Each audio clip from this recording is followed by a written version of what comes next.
Please welcome our panellists, co-founder and chief executive officer of Sila Nanotechnologies, Gene Berdichevsky. Founder and executive co-chairman of Ivanhoe Mines, Friedland. Founder and managing director of TIG Africa and chief executive officer of Downforce Technologies, Josephine Wapakabulo.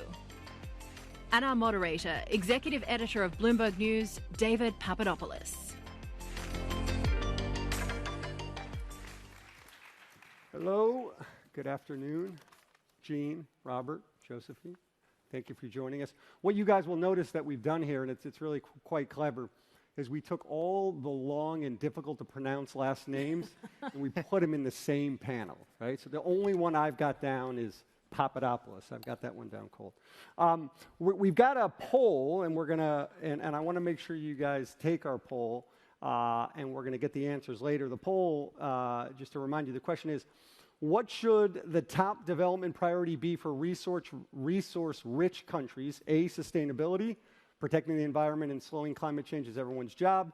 B, capturing more of the value by processing and manufacturing resources domestically.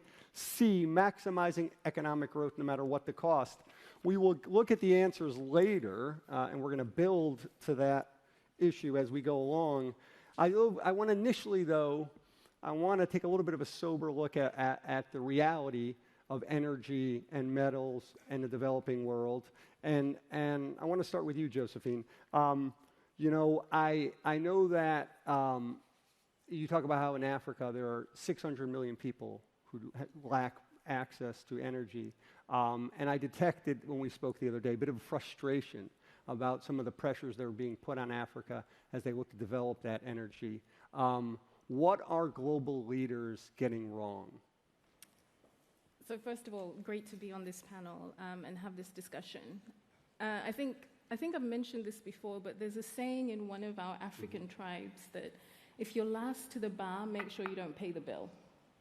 And in some instances, there's that sense that there's been economies that have been enjoying the benefits of oil, gas, coal for 150, 160 years, industrialized, developed, and then you've got newer economies in parts of Africa and other parts of the world that are looking to enter this space to meet pertinent energy demand and needs, 600 million people, population growth 2 to 3% a year across the continent. But the signals that you get from the industry or from sort of Western economies is we have a climate problem, which we all accept. We have climate goals that we all need to achieve, but we're sort of being put on the same position on the race. You know, we're all being asked to sort of stop the tap at the bar at the same time. And yet the reality is that as much as we all have the same goals, the reality and the realistic path to achieve those goals is going to vary. And so sort of having a more realistic and pragmatic approach to the fact that we will need longer with some of these traditional energy sources. We will absolutely do renewable energy. But then the frustration that a lot of the resources used in renewable energy come from the continent. There's huge demand, so we're at the end of the queue in terms of supply chain and receiving that renewable energy. We're being asked to pull back on traditional fuels or pay a premium. So there's this general feeling of where do we win on this story? So you know, you worked in oil and gas and now have various green projects, and you told me it's way harder in Africa, harder than we want to acknowledge to get green projects off the ground. Why? Demand is far outstripping supply. That's just the reality across the globe. And so when you look at, for example, a lot of battery storage, the biggest issue I saw when we were delivering EV projects was the lead times with particularly battery storage technologies, regardless of which one you were using. So we're told, come on, scale, go fast with solar, power, wind. It can happen in let's go big. This is Africa's opportunity. Okay, if I'm waiting 9 months for my sort of lead times just for my battery storage, good luck. It's not going to happen. And so when you get these sort of very emotive big statements, the answer is renewable energy. I know you've never delivered a project because the reality is, particularly on supply chain, particularly with battery storage, once again, a lot of which elements come from the continent, they take so long because you've got this huge demand in the EV world, smartphones. You feel like you're last in the queue. Yeah, last in the queue. I wanted to go to Robert for a second because on the metals front, and by the way, Robert is the man in this room who's long metals. All the rest of us are short metals, right, effectively. Robert, tell us just how short are we collectively, the world? How short metals are we? So what Josephine was talking about is very important because she raised the mystical concept of the supply chain. Maybe it's the latest buzzword, but everything we touch, we either grew it agriculturally or we mined it. Yeah. And in this particular room, all these bright lights and all this technology is dependent on mining. Mm-hmm. And we live in a world where she's right. We burned Saudi hydrocarbon for 50 or 80 years and built the modern world. Mm-hmm. And it was built on a huge amount of potentially global warming gas, and you can't go to the developing nations that have the resources and tell them they can't develop themselves. This is a huge mega issue. So the supply chain now runs largely through Africa and other developing countries, and it throws off a gazillion issues. How this is going to be approached philosophically, how it's going to be developed with native populations, what is in it for them, rather than seeing the benefit go to the capital city or a bunch of kleptocrats. The development has to be done in a whole new and more conscious way. And now we have the ability to track every raw material with blockchain technology and price it accordingly. Here in Singapore, we funded a startup called ABAX Technologies that will make a market based on ESG characteristics in all commodities, starting with LNG, but then all metals. And so the way we're talking here about womb to tomb, cradle to grave, sperm to germ. The whole system has to be rethought. Otherwise, we're just babbling and not being realistic. And so, if you stopped all hydrocarbon production today, half the people in the world would starve to death because we wouldn't have the Haber process to make ammonium and fertilizer. Right. And on the other hand, there's a lot of energy required to mine and find these energy transition metals, and therefore we're happy to be here representing the revenge of the miners. Right.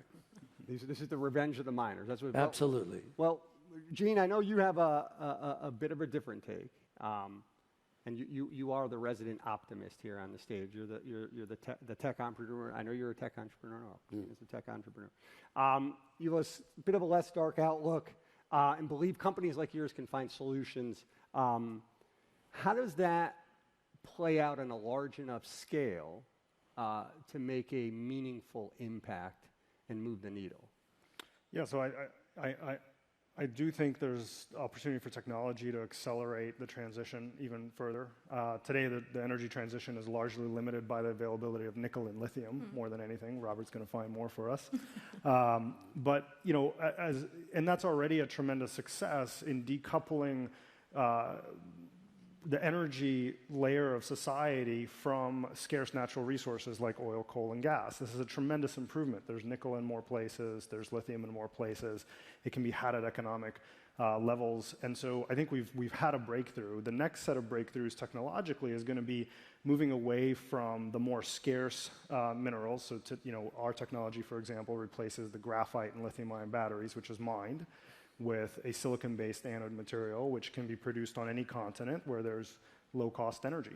And so that further decouples you from the natural resource. And then on the other portion of the battery that uses a lot of nickel, there are technologies that are probably end of this decade that can move away from nickel and cobalt to more copper and iron, which is dramatically more abundant.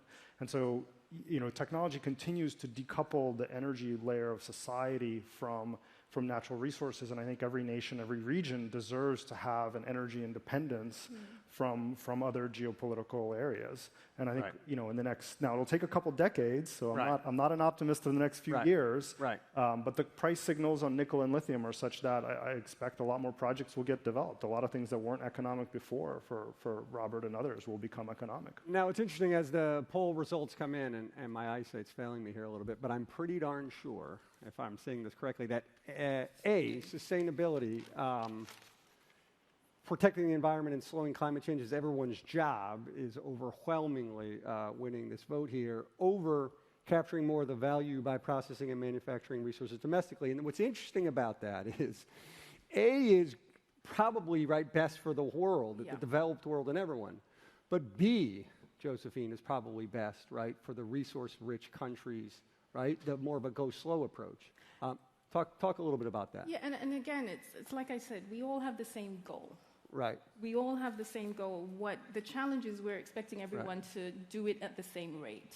Right. And so what I believe, and I know others agree, is it's a conversation of, we know fossil fuels will still exist for a long time. The question is who will use more for how long and who will use less. Mm-hmm. We shouldn't make it an either-or. We know renewable energy is a phenomenal sort of breakthrough. Let's use that, but let's be realistic on how quickly that can scale. Let's not live with our heads in the sand hoping it's a silver bullet. And what about also the idea of bringing the value add? Because I think, part of the, fostering growth in these countries is about demanding more of that value add, be brought to the ground. And I think in a world in which the Congo, for instance, has the vast bulk of cobalt and Chile dominates lithium, and a handful of countries have strangleholds on those. The debate, this is the debate of the ages. You get, there's no skill, there's not reliable energy, you don't have the transportation infrastructure. You get the same arguments when the forums I've been where there's this debate, you sort of land on those same arguments. So you don't have the skill, you don't have the, so it's like, but that's the point. If we made the hard decision to do that investment, and it will take time, that is the pathway to industrialization, development, using the realistic energy sources. But the conversations I'm being in, I'm hearing the same arguments and not much change on that front. Got it. And Robert, if that means the metals get extracted at a slower pace, is that still a net positive for all the players involved? So let's just start with setting the stage for what a serious problem we face. Mm-hmm. As humanity, we've mined 700 million tons of copper since we emerged from caves in recorded history. To maintain 3% GDP growth for the 8 billion people on this little ball of iron and silica hurtling through space, we need to mine that much copper in the next 24 years, absent electrification. So electrification comes on top of that. On top of that. And copper inventory right now is the lowest we've seen in decades. And it takes a prodigious amount of capital to build a copper mine, let alone find one, and then to operate it in a green and responsible way. In other words, to produce very little global warming gas in that process, and then to hire local people and add value locally, means that the whole sort of caveman's enterprise of mining has to be reinvented from top to bottom. In Africa, we have women doing the mining and running the organization, and the software around the hardware. If the mine is the hardware, the software, the community development, the schools, the hospitals, the internet, the broadband, all around it to find a way to make the mine sustainable. Because if the locals are opposed to the mine, every hand phone is an NGO. Right. So on that, I wanted to ask Josephine and Gene to comment on something. Robert told me this the other day, and I didn't get a chance to verify it myself, but it feels factual, so I'm going to go with it. Which is that he says that at the top mining and mines engineering school in the U.S., you'll find the following bumper stickers: "Stop mining, let the bastards freeze in the dark," and "Earth first, we'll mine the rest later." So at the same time, you do see protests growing in many parts of the world, the U.S., in Serbia, in South America. What is that telling us? What, if anything, needs to be fixed here? I mean, as Robert's saying, we need the metals. I think it's very short-sighted, right? And in the U.S., right, we're having this debate right now of what permitting is going to look like for bring metals out of the earth. And if we make permitting and mining so difficult, it's just going to happen somewhere else in the world, and it's going to happen at a lower environmental standard. And so, you'll do more damage to the overall environment. I think it's very sort of myopic and self-centered to take that view. I think it's much better to say, look, there is a certain standard that we're going to uphold. We're going to make sure that kind of permitting and the requirements are clear. We're going to enforce those domestically, and then we're going to expect things imported from other countries to meet that same standard. And I think that's, not only a more practical approach, it'll actually end up moving faster because businesses will appreciate the predictability. Yeah, Josephine. Yeah, no, and look, sort of talking more positives. There's been positive. There's been lessons learned, yes. right, from the past. And when I was running the national oil company, one of the things that we recognized is, that shift to try and bring the supply chain into these emerging economies. It's a major shift, and we don't necessarily have the time for that. But we saw when we were doing the development of our oil and gas, and now leading into sort of production, when you focus on goods and services going into these sectors. Right. So we ring-fenced certain goods and services had to have over 70% local content, and then some had to be in partnerships. Did that work? It did, and we saw during our exploration phase, where there was about $8 billion worth of investment, we audited and found 30% of that stayed in the local economy. Now, the full development phase we're going into now is about 20 billion. Even if we stayed at that 30%, for a country that has 36 billion GDP, that 6 billion makes the difference. Yeah. So it's sort of, sometimes you just got to look at it differently and say, look, are we going to get the specialists who can do the really high-end technical stuff trained in time and skilled with all the infrastructure and logistics? Probably not. Can we start through legislation, policy and regulation style, pulling in some of those earlier goods and services, supplying the industry to more local supply chains? We can do that, and we've seen that work. Got it. Robert, there's lots of chatter out there about the next OPEC, right? And there's going to be OPEC of lithium, OPEC of cobalt, OPEC of fill in the blank. Is that reality really coming? And if so, what would the impact be? How does that play out? No, I don't think so. The first iPhone that you held in your hand had about 35 elements in the periodic table. Mm-hmm. If you have an iPhone 13, about 85 elements in the periodic table, all of which have to come from somewhere. Right. But there's so much disinformation in the popular media. For example, rare earths. They're not rare, and they're not earths. They're common metals. They're salts that exist all over the world. So you're proposing we change the name to common metals? No, I think that we're very well blessed in all the elements in the periodic table, without bothering to mine the other planets later. On this one, it can be done. Right. It's just that the software around the hardware enterprise of mining has to be completely rethought. Its relationship with native communities, developing countries, how it's done, and this takes a really profound rethinking. And the United States is not blessed in everything. China is deficient in many things they critically need. And so sometimes the availability of a particular technology will be different in one country or another based on what they may have in the raw material supply chain. But this supply chain issue is of monumental importance as we balkanize the world economy. In 2008, we were sort of working on a just-in-time integrated world economy.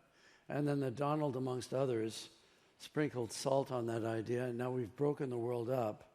And a lot of these critical raw materials are in one area or another. Right. Getting them across, the Japanese need their own supply chain, the Koreans need their own supply chain, the Europeans want their own supply chain. This is insanely inflationary as we break down a just-in-time world economy.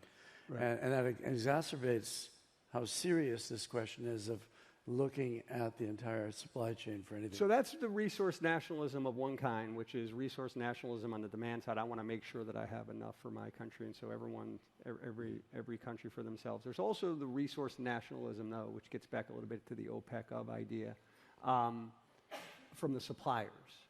And the region I know best is Latin America. And I saw, where resource nationalism, state-driven models, and the inefficiencies they bring. Latin America today produces barely 10 million barrels of oil a day. I think it's a proven fact that if the ingenuity of the fracking industry, not that the technology is the same, what were in place in Latin America, you'd be at least double that.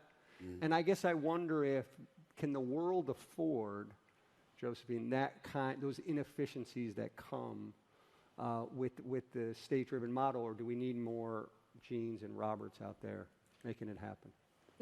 Everyone has to play their part, right? You can't single out one element from this puzzle. We need private sector, we need government, we need we even need civil society.